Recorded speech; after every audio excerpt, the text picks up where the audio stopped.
So I have to say, with Sagrada Reset episode 4, I believe is what we're on now, absolutely just immersed me. This episode, like last week, I think I mentioned in last week's review where I said, like, these episodes fly by for me. This episode was no exception. What really stood out to me is how they used the reset near the end of the episode, because we literally see Kay get his head caved in by this girl. And it was not a pleasant sight. Despite there being some censoring there, it was still pretty brutal. And I was thinking to myself, of course he's gonna live. There's gonna be some sort of reset. But I think they handled it beautifully, because the way they execute the explanation is, this girl, like, knows, if you kill me, the only way that Haruki can reset is if I tell her. This is one of the rules. One of her personal rules is that only if Kay says to reset or save, she'll do so. And, like, Kay forces her hand. He literally goes into her hand, which is like the embodiment of the ultimate weapon that if he touches her, he's screwed. And just see Haruki, someone who in the beginning of the series was so emotionless, she was such a robotic figure, start shedding tears.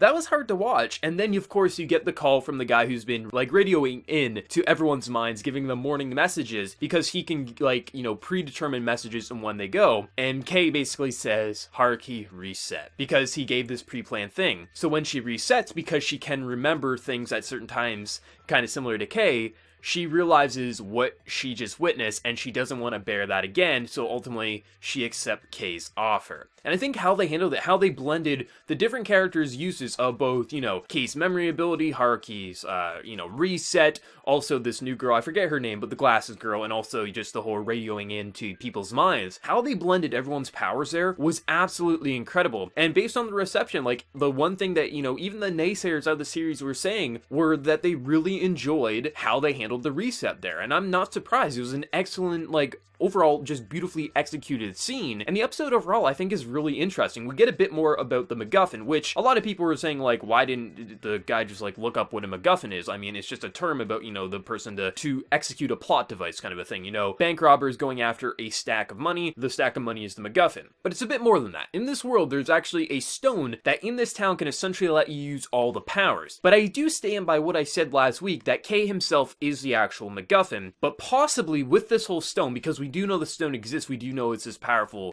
being, but I think Kay has some relation to the stone, and him with the stone is the MacGuffin, and that's why he's the key player in this anime. Now granted, I could be wrong and the stone is 100% what the MacGuffin is. However, I do like how they're bringing up these concepts, going back to them, but also leaving it room for interpretation and where they could go with it. Like the series at the core, there isn't one defined endpoint. Like you could say this is a more episodic series, watching the characters in high school interact with this bureau and pretty much solving crimes. I mean, literally this episode starts off with a girl dying by a more or less vampire, but not in the traditional sense where he's just sucking out information to the point of killing and she becomes a ghost girl. That's how, you know, it ties into the little cliffhanger, like, from last week. So the episode is just like, or the series overall is these, like, episodic, like, mysteries, but it is, like, just overall progressing the two main characters, Haruki and Kay, and I think they're doing a good job. I'm not much for, like, episodic series, but things like this I really like. I think just mainly because it's a series that's not afraid to throw a lot of information at you. It's not afraid to make you think. It realizes that you have a brain and you can use it, and I like series that just don't hold your hand and think everything needs to be explosive. It's not about just throwing blood at every single episode. Sure, there has been some bloodshed in this series, and yes, Kay himself seems to have, like, an insane pain tolerance, but even when he got stabbed in his hand, the voice actor for Kay, I think, did a really good job. This little bit of emotion to show that absolutely hurt. Just like when he fully dies, like, that was absolutely insane. But this is an anime at the end of the day, so him getting stabbed and not showing too much of a reaction, I mean, we're in a town with, like, magical powers, that's not the most insane thing. But I really like how they're overall just handling just the concept of powers. You know, I would actually say, this episode, I'm not sure what it was exactly, but I think the visual presentation was a step up from the previous episodes. I'm not 100% sure what it is, maybe I'm the only one feeling that, but I thought just from facial, like, reactions and things like that, it was a step up from the previous episodes. I never really had a major problem with the previous episodes, but I absolutely loved what they did with the visual presentation in this week's episode. Like, every single week, I think, you know, I'm gonna be one of the few people who enjoy it, and there's a couple who are saying, like, I absolutely love this, I wish more people were into it, but there's always gonna be those series that are gonna connect to, like, a niche audience that many people are gonna gonna dismiss maybe being too overly infoed, maybe too convoluted for them, but for me, I absolutely love the execution. The characters are interesting. Not one of them is like a particular favorite. The only one who truly is kind of interesting to me right now would be Haruki as well as Kei. Them together and how they're kind of growing, and just there is this slow progression of like a kind of relationship brewing there, and I really like that. But the overall side characters and how their powers are working together with the others, I think is really interesting, and I love just the mass amount of information. I find it so interesting, so enthralling. I'm really excited for next week's episode. I know there's some naysayers out there, but for me, absolutely love this series, and I can't wait for episode 5 next week. But let me know your thoughts down in the comment section below. Did you love it? Do you hate it? Or do you think it was just okay? And what was your favorite moment in the episode and why? I'm sure even if you hated the episode, the best part was probably just how they used the reset at the end of the episode, but I'd be interested to hear if someone had a different favorite moment, or just if you did have a favorite moment at all. So let me know your thoughts down in the comment section below, and before you leave, hit the like button, show your support. If you're new to the channel, be sure to subscribe. So until next time, everyone, please take care and have a good one.